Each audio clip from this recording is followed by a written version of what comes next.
Liebe Zuschauerinnen und liebe Zuschauer. Welcome to The Standpoint, the forum for discourses on current events. Today, with the fifth part of the series entitled, The One Who Sows Wind Will Harvest Storm, Climate Collapse and Reincarnation, or God Will Not Be Mocked. Wake up, the voice calls us. Dear fellow people, this series of discourses is meant to show in what time we are living, what drastic changes, also climatic ones, are coming toward us and our children's generation. This is why we've come together in a group of original Christians in order to bring forward the position of science, but also the spiritual background and causes behind the looming climate collapse. In this connection, our aim is not to trigger panic or fear with these, in part, hair-raising facts. No, but to point out what specific conclusions each individual person can draw from them for his personal life. For, however great the disasters may be that are approaching us, we firmly start from the premise that each person's soul lives eternally, and for this, we, every single one of us, have to account for what we do and think. Dear fellow people, already during the previous programs, we heard many dramatic reports regarding climate change. We pointed out who bears responsibility for this, namely man. In addition, we read excerpts from a divine revelation given through Gabriella, the prophetess and emissary of God for the present time. Since God already has been speaking into our time through this woman for 40 years, and has warned us in detail about everything that is coming toward mankind, also regarding climate change. 40 years ago, there still would have been a chance for human civilization to change its way of thinking in many respects and to develop another way of treating our Mother Earth. Very much of what will now hit mankind via climate change as a result of its way of acting and thinking could have been moderated. In thousands of divine revelations and teaching hours by the Spirit of the Christ of God, Christ, who was on earth as Jesus of Nazareth, and God Father, as well as high spirit beings before the throne of God, revealed themselves. The Spirit of the Christ of God publicly gave and gives revelations through his prophetess Gabriele. As incredible as it may sound, it was and is the Spirit of truth, the free Spirit of the Christ of God, who was announced nearly 2,000 years ago through Jesus of Nazareth with the following words.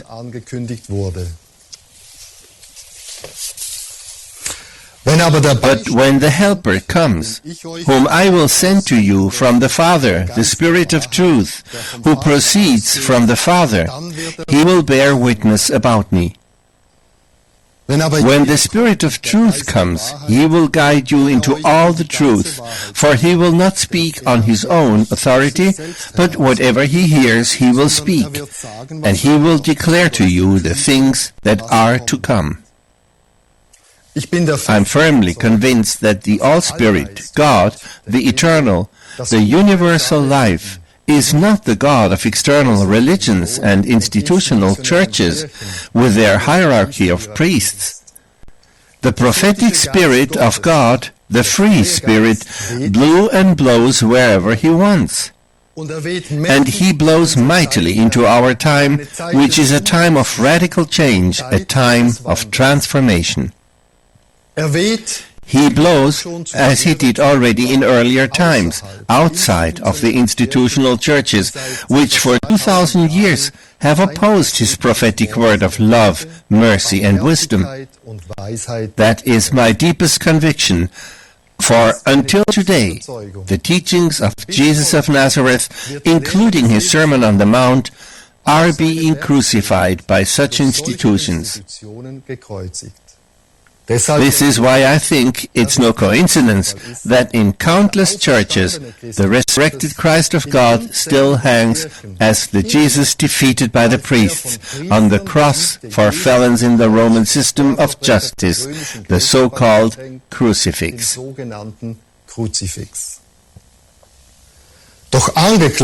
But Jesus of Nazareth was accused and handed over to the death penalty by the caste of priests of that time, who feared for their influence and their power over the people. He, the Creator God, is the free Spirit of whom Jesus of Nazareth gave understanding to the people, and of whom he essentially said at that time, God is Spirit, and God dwells within, in you. In the Gospel of Luke in the Bible, we can read this in chapter 17. For behold, the kingdom of God is within you. God, the eternal Creator Spirit, is a God of love, whom we may call Heavenly Father, because deep in the very basis of their souls, all people and souls are His children, Spirit of His Spirit. God is in us. God is in all His creatures. He is in all animals and plants, in the minerals, and in all of the universe. God is the life, and there is no life outside of God. God is the power that is active in the atoms, in the quanta, and in all universes. He is the power that guides all suns and planets in their orbits. God is eternal evolution and infinite consciousness. All universes and nature bear witness of this. Because God, the universal Creator Spirit, is love, He again sent out of His love a great prophet, this time a great prophetess, into this turn of time, in order to once again call the people to turn back and change their ways. Through the Comforter, whom Jesus of Nazareth promised us people 2,000 years ago, the Spirit of the Christ of God guides us into all the truth, insofar as we human beings are able to grasp this cosmic truth. And all this without bindings, without priests, without dogmas and rituals, without sacraments, without saints, and without houses of stone, without membership, and without compulsory financial contributions, but with infinite patience, love, and a spiritual depth that we can only truly describe as divine wisdom. Through his prophetess and emissary in our time, Gabriella, the free spirit, the Christ of God, again explains and teaches the application of the laws of life, which can be found as excerpts in the Ten Commandments through Moses, and in the Sermon on the Mount of Jesus of Nazareth.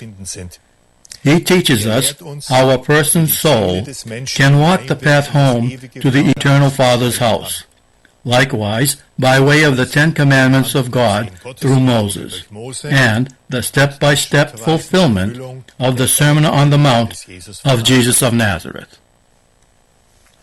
We are truly living in a time of change. Already during biblical times, God, the Eternal, always sent His prophets to the people when great changes were imminent, at that time mostly by way of wars, plagues and upheavals of the existing order. Already at the beginning of the 1980s, there were the first explicit revelations by the Spirit of God regarding climate change and the state of this earth. The spiritual divine world warned and admonished, repeatedly asked mankind to turn back and change its ways, and thus moderate the climate change. In 1980 and 1981, the leaders of the Church and the Polish Pope of that time were directly addressed by the Spirit of the Christ of God through the prophetic word in the form of a letter. The spiritual world revealed itself in the prophetic word. The prophetess of God wrote down what had been revealed, and the letters, the content given from the spiritual divine world, were delivered to the church leaders and the Pope of that time. But, as one could assume, there was no answer. However, no answer is also an answer, and God, the Eternal, is not mocked. With this was fulfilled again the word in the Bible addressed to the scribes. But woe to you, scribes and Pharisees, hypocrites! For you shut the kingdom of heaven in people's faces, for you neither enter yourselves, nor allow those who would enter to go in. The letters of the Spirit of the Christ of God to the unregenerate church leaders, who, as formerly, again turned against Christ through their behavior, can be read in the book available in Germany only, The Shadow World's New Clothing, The Inquisition of Present Times, Climate Change, God Gave Warning in Time. What followed the first public events in which the Spirit of God also spoke in the prophetic word directly against the abuse of the name of Christ through the churches, that is to say, through their self-named intercessors, the pastors and priests, as well as against the church hierarchies, were massive defamations and smear campaigns by the institutional mainstream churches against the living word of God through the mouth of a prophet, against the prophetess of God, and against the followers of Jesus of Nazareth. This was and is the modern Inquisition.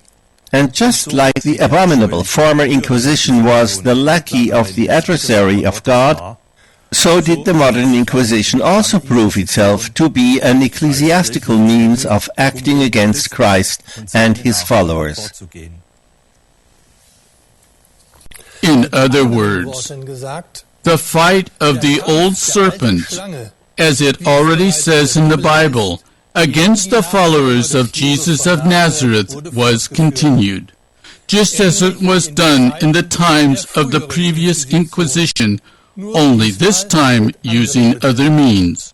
The head of the Vatican successor authority to the Inquisition was at that time the later Bavarian Pope Joseph Ratzinger. May the one who has ears hear. May the one who has eyes behold. May the one who has a mind use it. Who is sitting on the chair of Peter? As during the past thousands of years, the adversary of God fights until today against divine prophecy, and it is through the caste of priests, because through the mouth of a prophet, the Spirit of truth, the Christ of God, points out its counterfeiting and exposes the affiliation of the caste of priests with the god of the underworld. Even Jesus of Nazareth said to the authorities who opposed him, "You are of your father, the devil." Meant was the caste of priests at that time. And would he speak differently to the caste of priests that fights against divine prophecy today? Even in the Bible of the churches, a whole chapter can be read regarding all that Jesus of Nazareth said to the caste of priests at that time, the theologians and scribes, and how he clearly and unmistakably exposed them to the people as the adversary of God. Ultimately, if one takes the words in the Bible of the churches as a basis, as servants of the so-called Antichrist, and what is it like today? The Spirit of God blows where he will. The speaking God of Abraham, Isaac, and Jacob does not let himself be silenced by churchmen and popes. Hundreds of radio and television stations spread the message of the prophetic word in many languages and on all continents. Ever more people grasp what a turn of time we are living in, and that the Christ of God has truly come again in the prophetic word. From the unbelievable fullness of revelations by the Spirit of the Christ of God for all areas of life, we quote several excerpts concerning our topic, the climate change. In the book, The Message from the All, the prophecy of God today, not the word of the Bible, we read the following. God Father revealed in 1991. Which fate are many peoples and nations heading toward?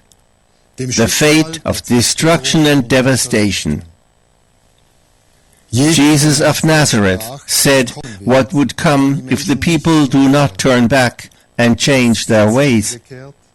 Have they turned back? They have made their greatest friend into an enemy, a friend who, since the beginning of mankind, has given mankind life, light and strength, a friend who nourished them, provided them with drink and cared for them, giving them shelter and food.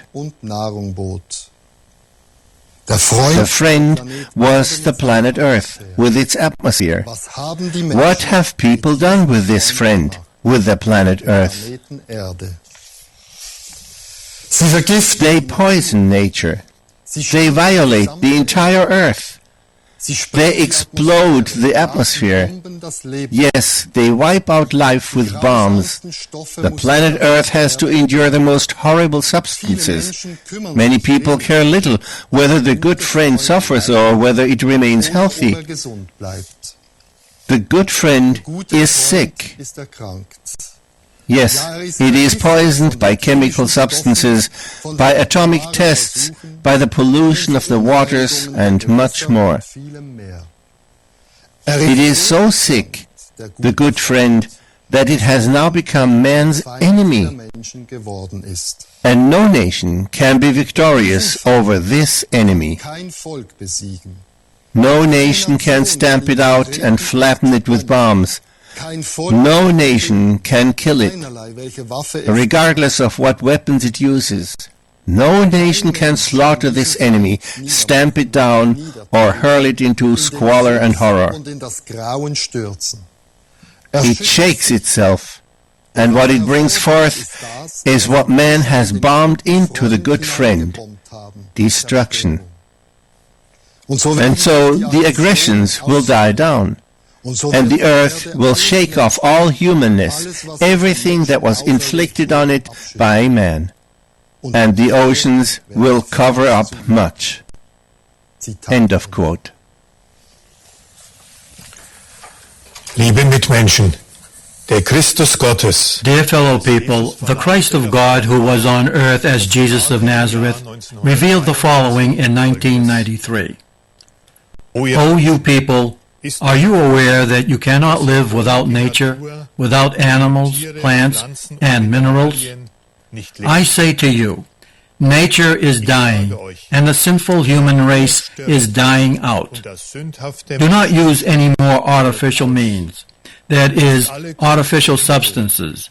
You call them fertilizers. Do not use any more artificial substances for your body. And so, let everything be. Then you will see where nature stands. And then you will also see where this sinful human race stands, not only at the edge of the abyss, but much is already in the depths and can hardly be raised up. And many are still saying nature can be saved. Oh man, nature can be saved only when your soul can be saved. And when you say your body is important to you, that this is what you must save, then I, Christ, say to you, you have already lost it. Recognize The barometer, nature, is pointing out where mankind stands. But God, our eternal Father, touches you once more through me, Christ. He does not let you waste away. He does not cast you into perdition. The infinite love calls you through me, Christ. Come, all of you, to me, you who labor and are heavy laden. I want to bring salvation to your souls. Verily, verily, I say to you, I have come again in the Word, in order to set you free from the shackles of sin. For you shall go into the light, into the infinite ocean of love, of kindness, of grace, and mercy, into God's holy breath. Thus far, the revelation. Dear viewers, dear listeners, the shackles of sin are everything that is directed against the Ten Commandments of God and the teachings of the Sermon on the Mount of Jesus. Sin is the all-too-humanness. We can also find what individual aspects of all-too-humanness are meant in particular by taking the old scriptures as a standard for our behavior. In Genesis, also called the first book of Moses, is unmistakably written, "And God said, Behold, I have given you every plant yielding seed that is on the face of all the earth, and every tree with seed in its fruit. You shall have them for food, and to every beast of the earth, and to every bird of the heavens, and to everything that creeps on the earth, everything that has the breath of life, I have given every green plant for food." And it was so. And God saw everything that he had made, and behold, it was very good. And again, God the Eternal sent prophets who announced his will to the people. Why then do people eat meat? Why then do they torture and maltreat billions of animals in factory farming and animal testing? When we ask for the why in terms of the state of this world, we can't get past two facts. Two primary perpetrators for the state of this world and the global disasters cannot be overlooked and can be named right off away by clear analytical minds. For one, the meat craving and consuming Homo sapiens with his bestial factory farm system with all the associated cruel side effects, including the destruction of rainforests and farmland for livestock production on a truly huge scale. I am convinced that predatory capitalism, as ruthless capitalism is called, and animal cannibalism, the massive consumption of meat by people, are the primary causes of the death of mankind via the climate collapse. In this connection, the agriculture associated with this and inspired by the chemical industry is the factor number one in terms of species extinction. At the end of May 2014, a study on species extinction was published. According to it, mankind may be in the early stages of the sixth greatest mass extinction. This is stated in a new study published in the journal Science, as could be read in the online version of Rhine Post on May 30th, 2014. Is there a guarantee that mankind will not be affected by this mass extinction? First nature dies, and then man. To me, a primary perpetrator for the state of this world is clearly the caste of priests of external religions that blesses the murder of animals and nature, above all, the institutional churches worth billions.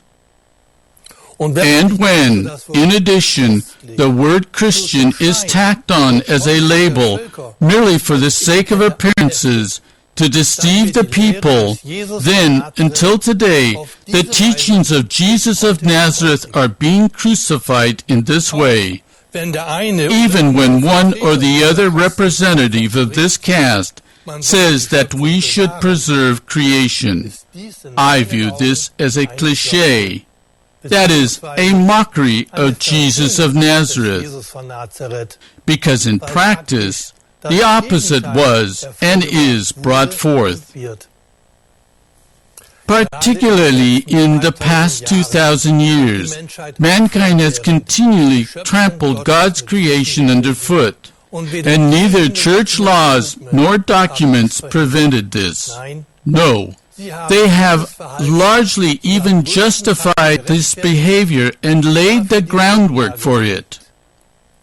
When, per church doctrine, God's creatures, like the animals, are denied immortal souls, the practical faculty of reason and sensitivity, when they are degraded to beings to which one should not direct affection, which allegedly is due only to persons, when they are deprived of the right to live, then, in my opinion, this strongly smells like sulfur. For thousands of years, the priests of external religions and cultures have been fighting against God's word through his prophets and against his commandments. When one describes oneself as an alleged intercessor between God and the people, one can thus exert enormous influence on the faithful or even corrupt respective power holders. Subdue the earth. Understood in the meaning of such so-called intercessors is leading, as is now becoming evident, to the downfall of mankind. I am convinced of this, because these words originally had an entirely different meaning, namely, a garden filled with life is entrusted to you, which you should take care of and cultivate and preserve in love for the Creator Spirit. This is essentially said in other passages in the Bible of the churches and is also known to the priests and theologians. But what have they made of it? What kind of barbaric church doctrine against life have they constructed? And what all destructions have they blessed until today? Jesus of Nazareth said 2,000 years ago, "You will recognize them by their fruits. Are grapes gathered from thorn bushes or figs from thistles? So every healthy tree bears good fruit, but the diseased tree bears bad fruit. A healthy tree cannot bear bad fruit, nor can a diseased tree bear good fruit." Anyone who knows the history of the churches knows that it speaks of everything but the following of Jesus of Nazareth. Until today, the church institutions give carte blanche through dogmas, articles of faith, and church canons to violate, poison, torture, murder, hunt animals and nature, to despoil nature, and to destroy all life. If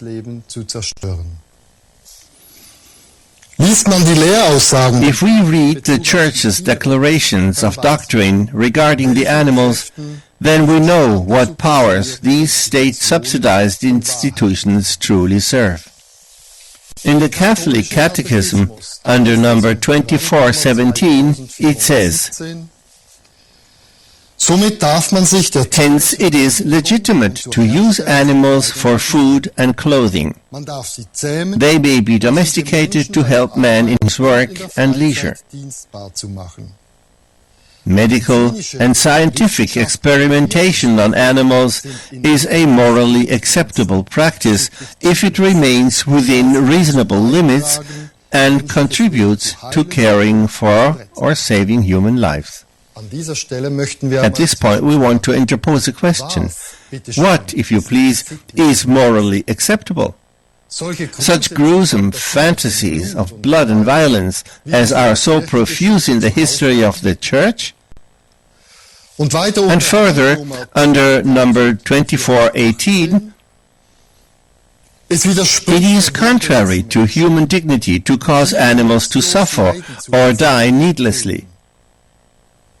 It is likewise unworthy to spend money on them that should, as a priority, go to the relief of human misery. One can like animals. One should, however, not direct to them the love due only to persons. End of quote. Here we are called upon to be alert. Jesus of Nazareth did not teach this, and God, the Eternal, revealed exactly the opposite through his prophetesses and prophets. Der Klimawandel, Climate change, which will soon be climate collapse, is a total declaration of bankruptcy by the ecclesiastical institutions and a product of the darkness, a fruit of the disdain for life on all levels. For who is it that continuously disdains life, even though there is no life outside of God, the All-Creator? Particularly the external religions that call themselves Christian, with their priests and bishops, including the papacy, have totally failed. Is it perhaps Christ who wants the destruction of the earth? Did Christ by any chance teach people to even bless the destruction of life in his Sermon on the Mount? If not, who teaches and blesses such things, and in whose name? Is it perhaps Christ who blesses or silently tolerates bestial factory farming with its billions of slaughter animals? Is it perhaps Christ who blesses the continuous destruction of forests and farmland, even the destruction of millions of tons of foodstuffs? Through the effects of climate change, more and more people will probably die in the near future. And after passing on, many a one will realize that people's souls live eternally. And the soul, or also a person who reincarnates, reaps what he has sown. Each one, without exception. Each one. Überlieferte Schriften künden davon. Traditional writings proclaim this. For example, it says with Paul in the Bible, God is not mocked, for whatever a man sows, that he will also reap. Therefore, the following question is allowed. What will the people reap who, as leading authorities, sowed the climate change? And what will the people reap who likewise have a culpable share in this global destruction of the earth? Dear fellow people, let us ask ourselves, if man's soul lives eternally, then doesn't responsibility for one's own life also mean responsibility beyond death? Responsibility for one's own soul? Responsibility for one's own sensing, feeling, thinking, speaking, and acting? More and more people can no longer believe in a punishing God or, after the body passes on, in the damnation of souls into an eternal hell with the eternal torments of hell, as the institutional churches prescribe for their faithful to believe, under the threat of eternal damnation. But this message of threat is no longer working, as, not lastly, the high number of people leaving the church proves. Cross your heart. Who still really does believe in the seemingly archaic cliches of church law, in the unfulfillable dogmas often contrived by malicious people in power, by so-called church fathers of the institutional church businesses worth billions, among whom, from the present judicial point of view, many were criminals? It is becoming more and more apparent to me that it was not only when Jesus was alive that priests demanded his crucifixion, but it is particularly also the caste of priests that until today crucifies the teaching of love for God and neighbor, for the unity of man, nature, and animals. Or why else is the resurrected Jesus still hanging in countless churches as a murdered corpse on the cross of shame for dangerous felons? But anyone who today, in the 21st century, doubts even one single one of these centuries-old church laws or one single dogma, some of which are more than 1,000 years old, is, according to binding church doctrine, immediately and eternally damned. That's what it says until today in the church's allegedly infallible dogmas and articles of faith, even when the caste of priests responsible for this often keeps as far as possible silent about it. Anyone who reads in the collections of dogmas knows firsthand all that the Church demands of him, above all, also to turn off reason, so as not to fall victim to eternal damnation. Yes, in actual fact, already before, the faculty of reason was a thorn in the side of influential priestmen. In the official book of doctrine, the teaching of the Catholic Church by Joseph Neuner and Heinrich Ross, we can read this under margin note 59. It says there, "If anyone shall say that in divine revelation there are not mysteries, truly and properly so called, but that all the doctrines of faith can be understood and demonstrated from natural principles by properly cultivated reason, anathema sit." End of quote. And so, away with reason. But quickly, what's it good for in the folk, anyway?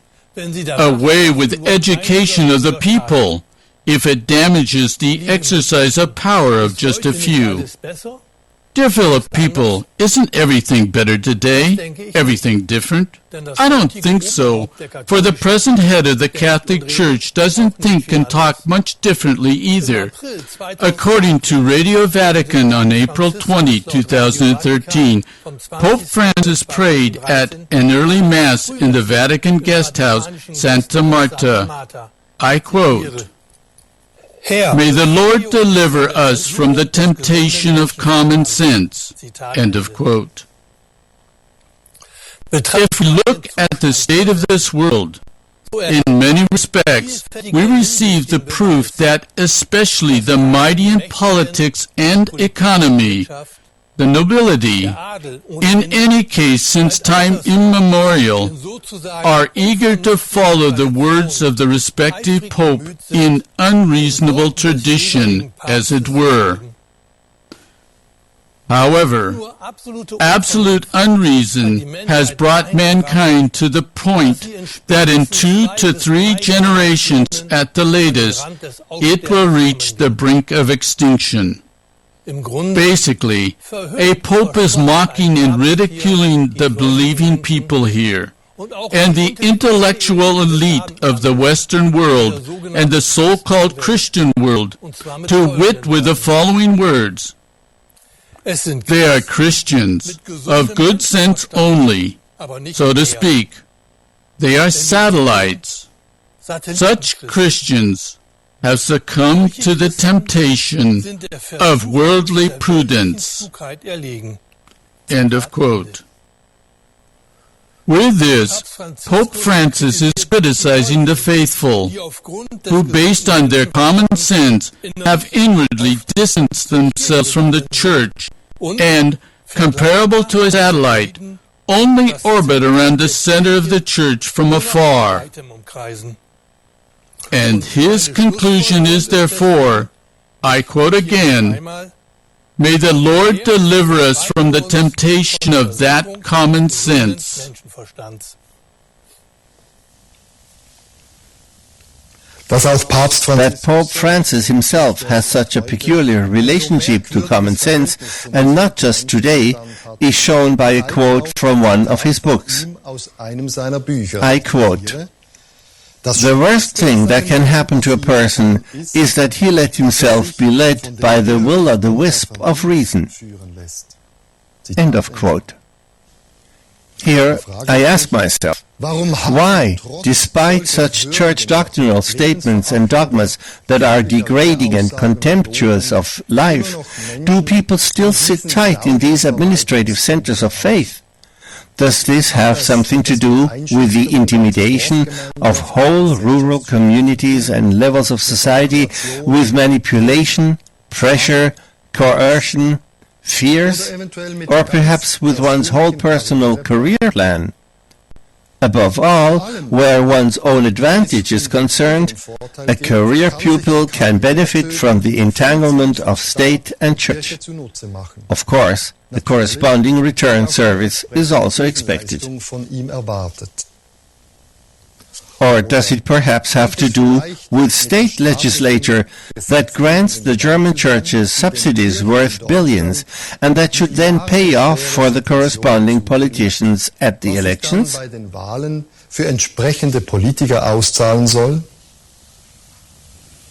Furthermore, it is questionable where corresponding institutions of faith would stand today if this unholy alliance between state and church hadn't existed over the centuries. If, for instance, someone in the German parliament prostitutes himself for these institutions, then he does this contrary to the mandatory specification in the Constitution that demands a strict separation of state and church.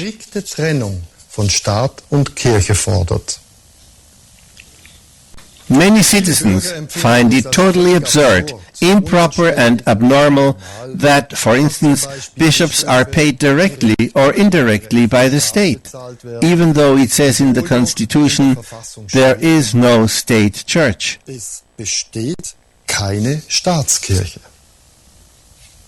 Denn ich frage mich weiter, For I also ask myself, what does it have to do with freedom of religion when every citizen, whether Muslim, Jew, Buddhist, atheist, Christian, or any other citizen, helps to finance, via the general tax revenues, 5-figure monthly salaries of bishops and the education of priests and theologians at state universities? Exactly those theologians who then pour over their fellow citizens the anathema sit, the he is excluded, which means he is cursed, thus sending them into an alleged eternal damnation.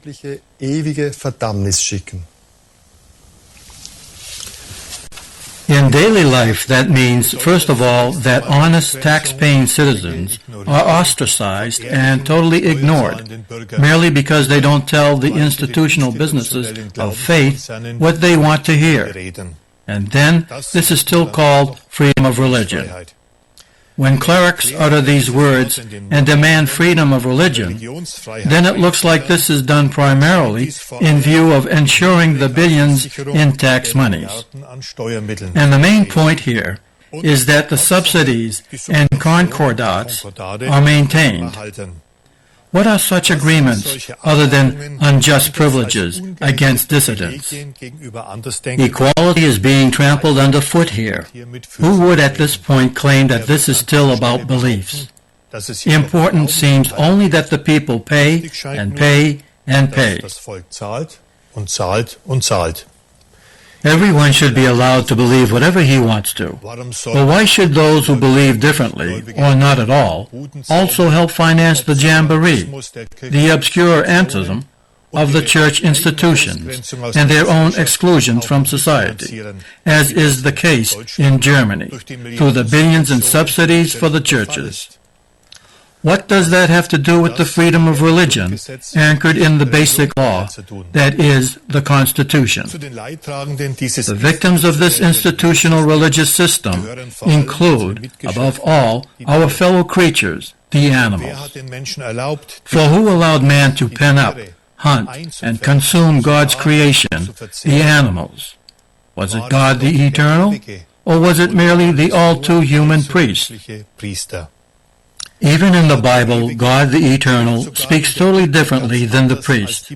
In Genesis, the first book of Moses, it was, as already mentioned, "And God said, Behold, I have given you every plant yielding seed that is on the face of all the earth, and every tree with seed in its fruit.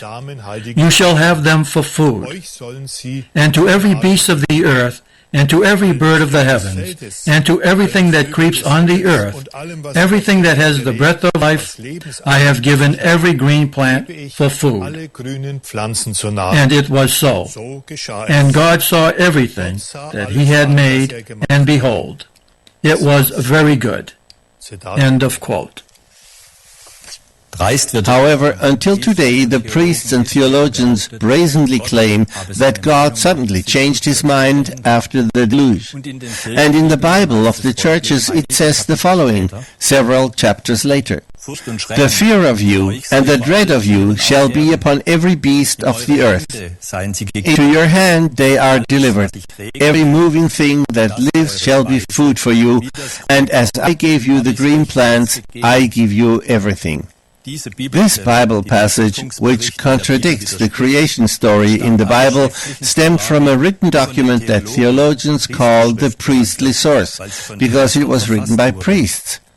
I think that it becomes apparent here who inspired this. So the priests themselves who wrote into the Bible the sacrifice of animals allegedly ordered by God. But according to the Bible, God's true prophets raised their voice mightily against this falsification. So God, the Eternal, speaks through the prophet Jeremiah, and I quote, For in the day that I brought them out of the land of Egypt, I did not speak to your fathers or command them concerning burnt offerings and sacrifices. But this command I gave them, Obey my voice, and I will be your God, and you shall be my people. And God spoke further through the prophet. But they walked in their own counsels and the stubbornness of their evil hearts. And this includes the slaughtering of the animals for the alleged sacrifice or for the pleasures of the palate, as in the so-called Western world that calls itself Christian. But the murder of animals is the death of mankind, which, not lastly, the climate collapse will prove. And what does the Roman Church say about this? For it, all vegetarians on earth are still godless heretics and eternally damned. Which believer is aware that this is part of Catholic doctrine until today? At the Council of Toledo in the year 447, this anathema was adopted that is valid until today. I quote, If anyone says or believes that the flesh of birds or of animals which has been given for food not only ought to be abstained from for the chastising of the body, but ought to be abhorred, let him be anathema, which means he is damned. And so, anyone who follows a vegetarian diet outside of church fasting customs, because he loves the animals, and because he doesn't want his fellow creatures to be tortured and slaughtered for the lust of his palate, must, according to the Roman Catholic Church, land in the eternal fires of hell because of this love for animals.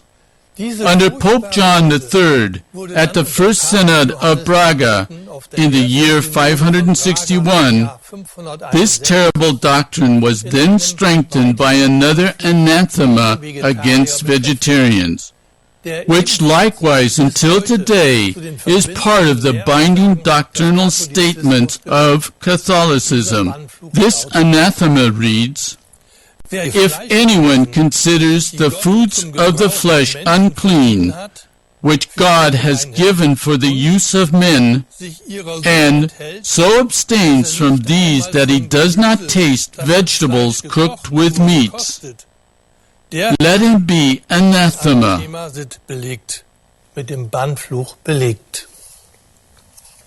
This most brazen, untrue priestly claim that God gave us foods of the flesh for consumption is leading mankind into ruin through the climate collapse. And it totally contradicts what is revealed in Genesis, the first book of Moses. In the writings of that time outside the Bible, it has also been passed down that the apostles rejected meat dishes. Several examples of this. Peter explained that he lives on bread and olives, to which he seldom adds a vegetable. And he states, the unnatural eating of flesh meat is as polluting as the heathen worship of devils, with its sacrifices and its impure feasts. Through participation in it, a man becomes a fellow eater with devils. Zitat Ende. End of quote. It was similarly reported about the disciple Matthew. The church father Clement of Alexandria, recognized by friends and opponents as reliable, wrote the following about Matthew, that he partook of seeds and nuts and vegetables without flesh. And according to the testimony of writers of the 2nd century, the other apostles and disciples were also vegetarians. Basil the Great, Archbishop of Caesarea and Church Father, passed down the following statement. As long as one lives moderately, the fortune of the house will increase. The animals will be safe. One will shed no blood, kill no animals. The table will be decked only with fruits which nature gives, and one will be satisfied with this. Further, it is hard for one to love virtue when one is gladdened by meat dishes and festive meals. And John Chrysostomos, Archbishop of Constantinople, reported about a group of early Christians. No streams of blood flowed at their place. No flesh was slaughtered and cut to pieces. One does not smell there the awful vapor of meals of meat. Ein wichtiges Zeugnis dafür, An important testimony that this vegetarian diet of the early Christians goes back to Jesus of Nazareth himself is given by Church Father St. Jerome, of all people. About 1600 years ago, he compiled the so-called Vulgate Bible, which until today is the binding Catholic Bible in Latin. And in a treatise called Against Jovinianus, the Bible translator wrote a very explosive sentence, particularly for the present time. I'll read it. der Genuss des Tierfleisches, The eating of flesh was unknown until the deluge. But after the deluge, the poison of flesh meat was offered to our teeth. But once Christ has come, in the end of time, and Omega passed into Alpha, and turned the end into the beginning, we are no longer allowed, nor do we eat flesh. Thus far, Jerome. And so he knew that Jesus of Nazareth had also come for the animals, the beginning that was the beginning of creation, when God gave men and animals the plants for food, and when he said, "Behold, it was very good." At the end, as he writes, this creation peace now should be reestablished between man and animal, so that it again be very good, just as it was at the beginning. Therefore, according to Jerome, Christians are no longer allowed to eat meat. Thus far, the Bible translator Jerome, who is venerated by the Church as a so-called saint. But why do the leading figures in the Church not even follow the statements of their own saints? Why?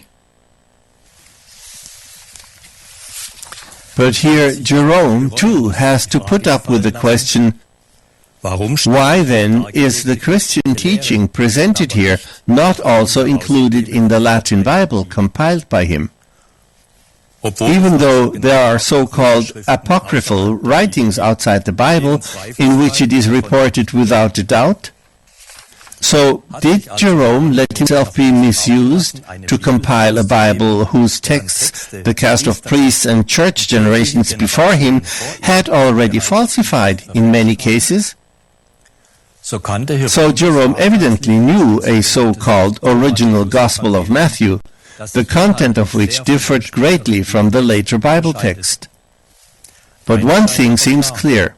Jerome would have had to fear for his life if he had attempted to truthfully include in the Latin Bible the crimes against the animals and the message from Jesus about the animals. For the common people and those powerful in state and church who still strongly clung to the old customs of blood sacrifice in the Baal cult, the fact that the followers of the Nazarene were vegetarians made them heretics, a fringe group that needed to be fought against. Dear viewers, dear listeners, well, what is it like today? Once more, the murder of animals is the downfall of mankind through the climate collapse. The clerical interpretation of God's words, subdue the earth, with all its disdain of animals and the disparagement of all life in nature, contributes its part to the downfall of mankind.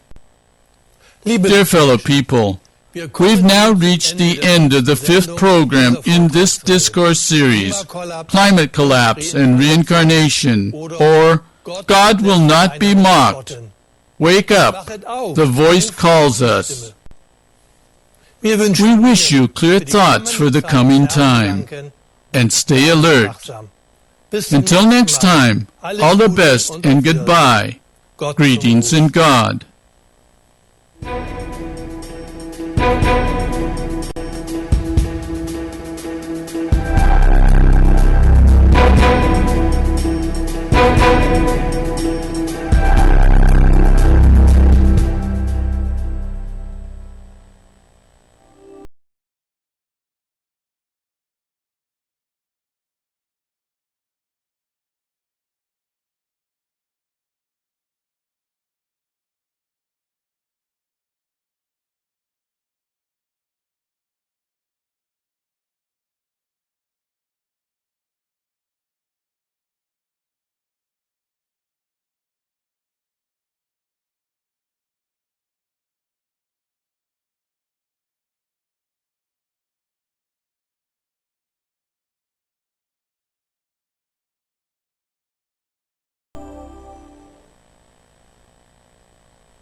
Jesus of Nazareth? What was his childhood and youth like? This question is asked by people all over the world who want to learn the truth about the life of the greatest teacher of mankind. Followers of the Nazarene report authentically about the life of Jesus of Nazareth, free of the interpretations and falsifications of church historians. Their sources are Christ's revelations given through Gabriela, his prophetess and emissary in our time. Who can better describe the life on earth of Jesus of Nazareth than Christ himself? He talks about his parents, Mary and Joseph, about his spiritual struggles, about his love for the animals, and the beginning of his teaching years. Who was Jesus of Nazareth, his childhood and youth? His descriptions reach our hearts, and his life is a symbol for mankind.